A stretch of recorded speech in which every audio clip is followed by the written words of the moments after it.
mais par une semence incorruptible, par la parole vivante et permanente de Dieu. 1 Pet 1.23.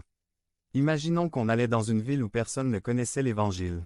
Si on commençait par simplement offrir ce repas aux villageois, où serait l'utilité? On ne peut rien faire en mémoire de celui qu'on ne connaît pas. Les bénéfices dépendent de notre connaissance antérieure du Christ. Il y a une priorité en temps ainsi qu'en importance donnée à la parole de Dieu. La parole de Dieu est sainte, elle est sacrée, elle est vivante, elle est éternelle, elle est la révélation même du Dieu trinitaire. Connaître la parole est de connaître Dieu lui-même. Quelqu'un m'a dit de cette Église: vous avez le côté explicatif, mais vous n'entrez pas en communion avec Dieu. Mais il faut comprendre que c'est par sa parole que nous rentrons en communion avec Christ.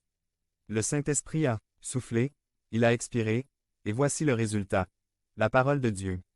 Je ne peux pas faire une trop grande éloge à la parole de Dieu. L'Église catholique a banni la parole de Dieu. Voici seulement un exemple. En 1229, le Concile de Toulouse promulgua le canon suivant, canon 14. Nous prohibons qu'on permette aux laïcs d'avoir les livres de l'Ancien et du Nouveau Testament. Le même concile établissait le tribunal de l'Inquisition et lui traçait par les lignes suivantes un programme d'action. On détruira entièrement jusqu'aux maisons, aux plus humbles abris et même aux retraites souterraines des hommes convaincus de posséder les Écritures.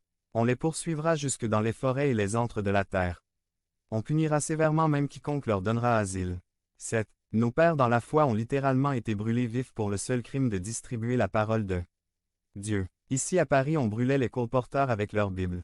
Étienne de la Forge fut pendu, puis 7. Lorch, d. 1984. Histoire de la Bible française p. 14. Saint-Légier. Éditions Emmaüs. 12-13. Brûlé, au cimetière Saint-Jean, à Paris, le 13 novembre 1534.8 Nicolas Néel fut brûlé devant le Notre Dame en 1553. Nicolas Ballon, un homme déjà âgé, fut arrêté à Poitiers, en 1556, il fut condamné à mort. Ayant interjeté appel, il fut conduit à Paris où il fut oublié assez longtemps en prison. Il y passa son temps à instruire les prisonniers et leur apprenait à prier Dieu. Sur l'ordre du roi, la sentence des juges de Poitiers fut confirmée, et Ballon dut être ramené dans cette ville pour y subir son supplice. En route, il réussit à fuir et à atteindre Genève. Mais son zèle était si grand qu'il en repartit peu après avec une charge de livres. Il fut arrêté à Châlons, ramené à Paris, et brûlé aux halles.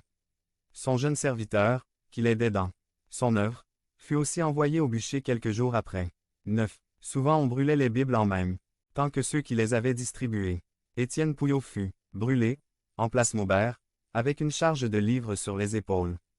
Quelques années plus tard, en 1559, 2 bûcheuses furent